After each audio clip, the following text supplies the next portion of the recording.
A série Brasil em Constituição, que o Jornal Nacional começou a exibir esta semana, mostra hoje o caminho percorrido pelo Brasil até chegar à nossa Carta atual, promulgada em 1988.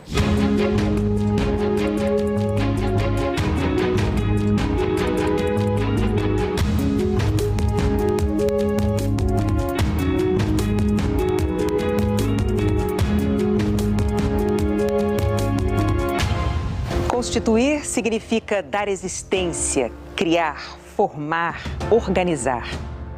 O que constitui o Brasil como Estado democrático de direito é um documento e, justamente por isso, tem esse nome: a Constituição. Promulgada em 1988, a nossa Constituição atual é chamada de Constituição Cidadã. Mas antes dela, o Brasil teve outras 6 constituições. A do Império, de 1824. A da Primeira República, de 1891, a de 1934, a do Estado Novo, de 37, a da Primeira Redemocratização, em 1946, e a da Ditadura Militar, de 1967. Cada uma refletia a sociedade e a política da sua época, das liberais às autoritárias.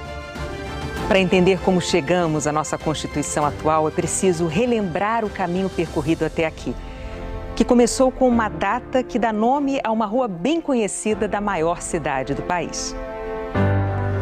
25 de março, a rua que atrai tanta gente, uma das mais famosas de São Paulo.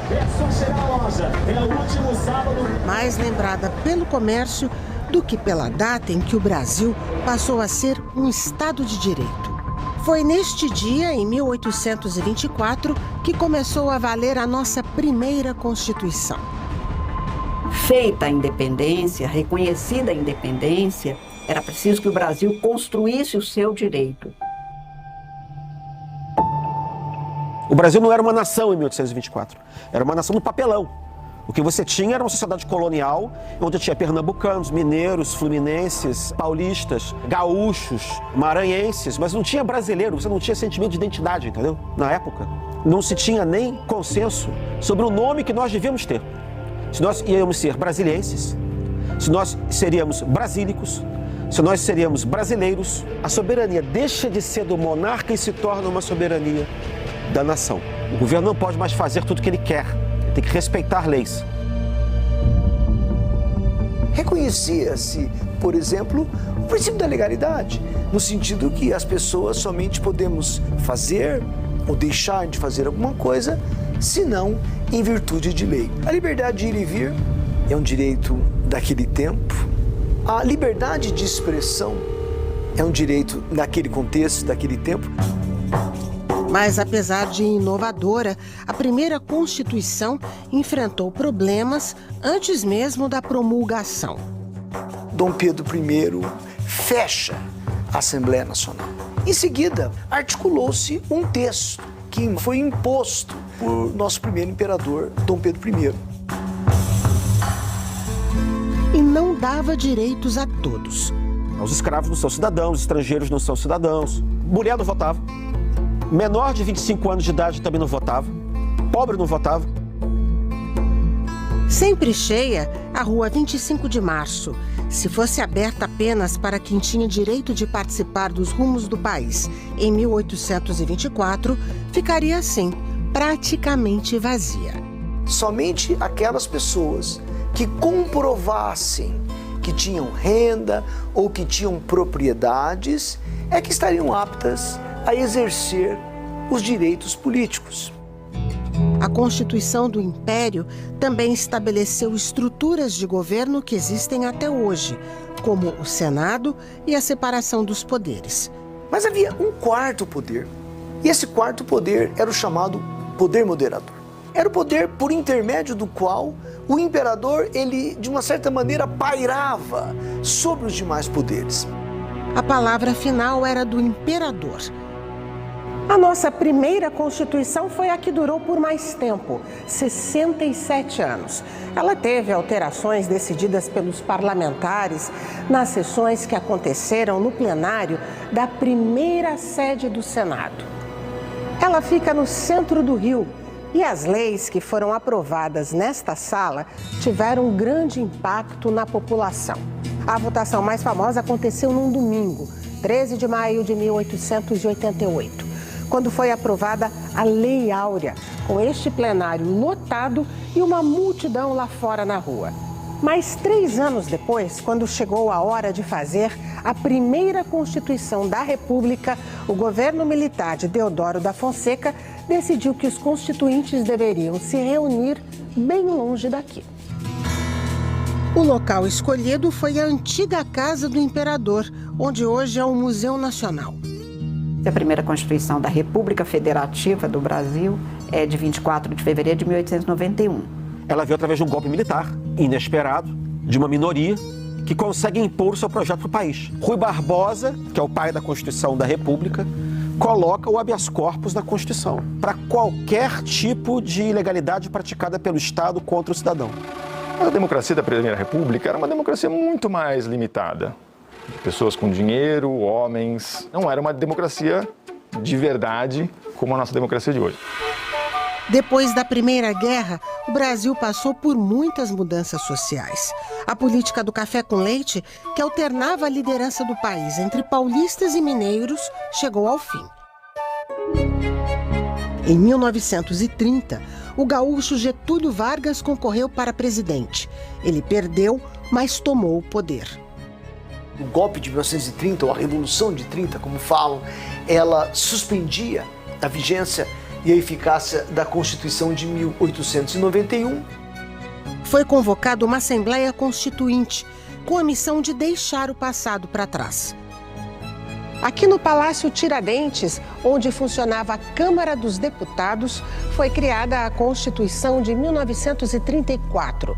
Era uma Constituição que refletia em parte o populismo e o nacionalismo da era Vargas, mas ela deixou alguns legados que estão presentes até hoje na nossa Constituição atual. É criada a Justiça Eleitoral, o voto feminino, que tinha sido introduzido em 1932, também vem como expressão constitucional em 1934, porque o mundo tinha mudado.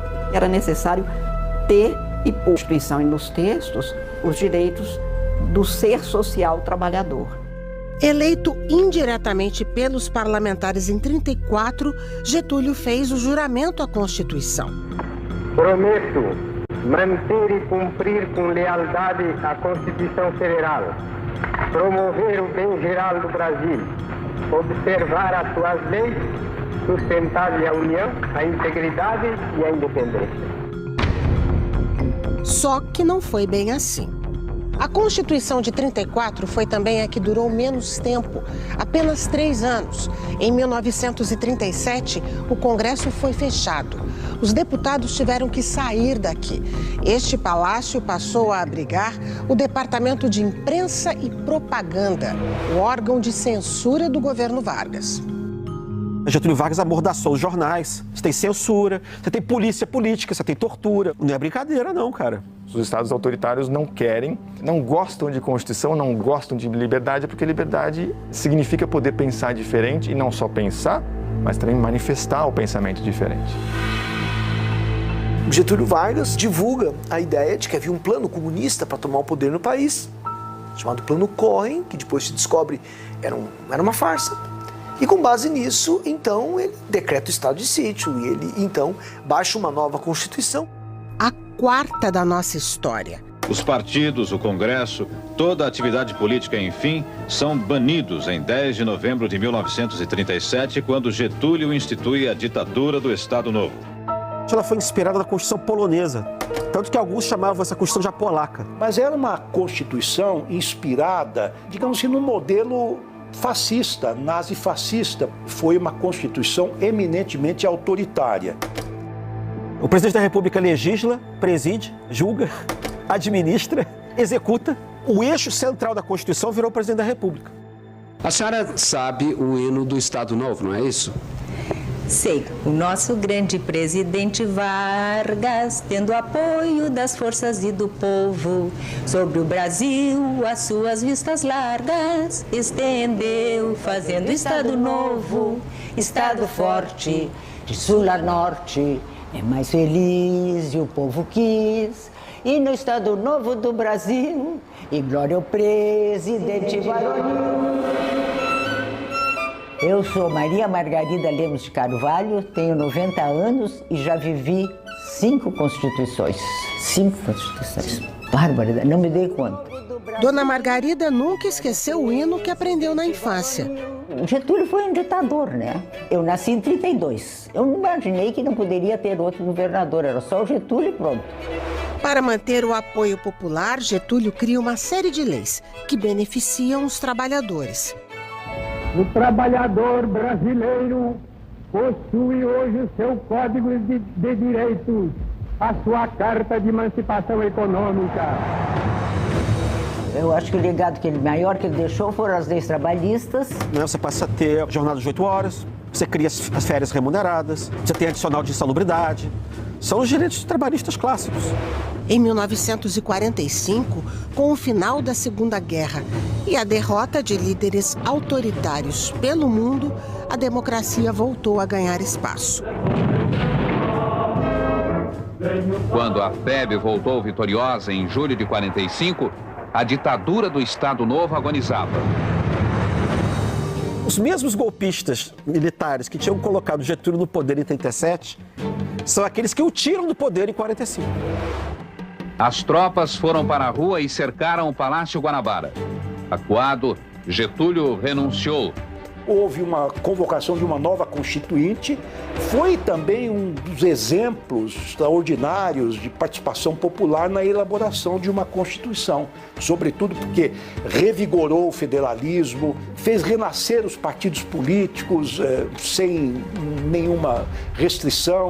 No dia 18 de setembro de 1946, a Assembleia Constituinte promulgava a nova Constituição, era a 5ª da história do Brasil.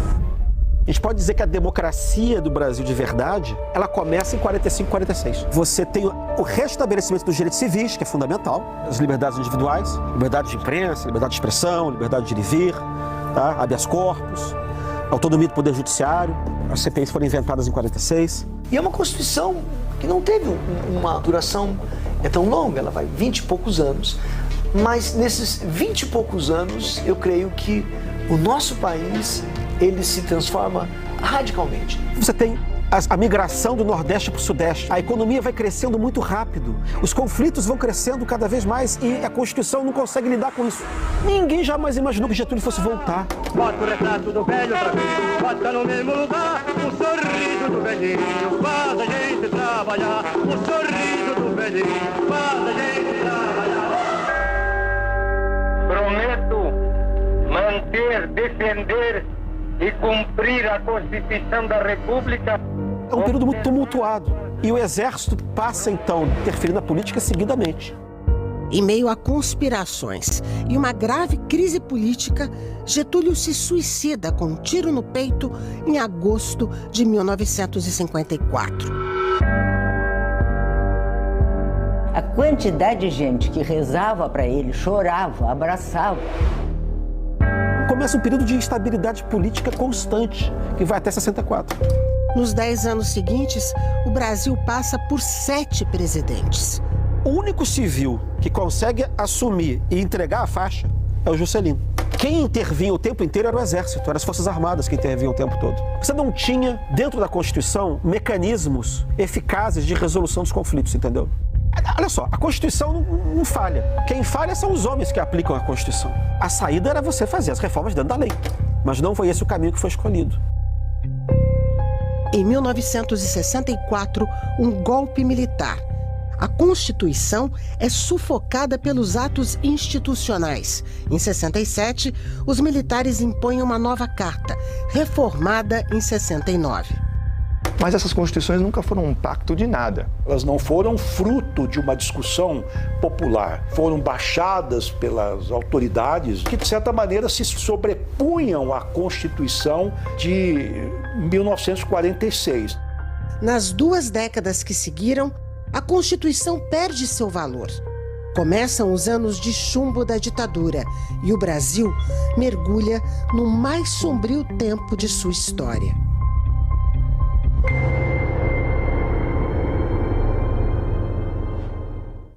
Amanhã, o 5º episódio da série Brasil em Constituição vai revisitar os tempos sombrios da ditadura, quando as liberdades foram suspensas e as leis retiravam as garantias básicas de todos os cidadãos.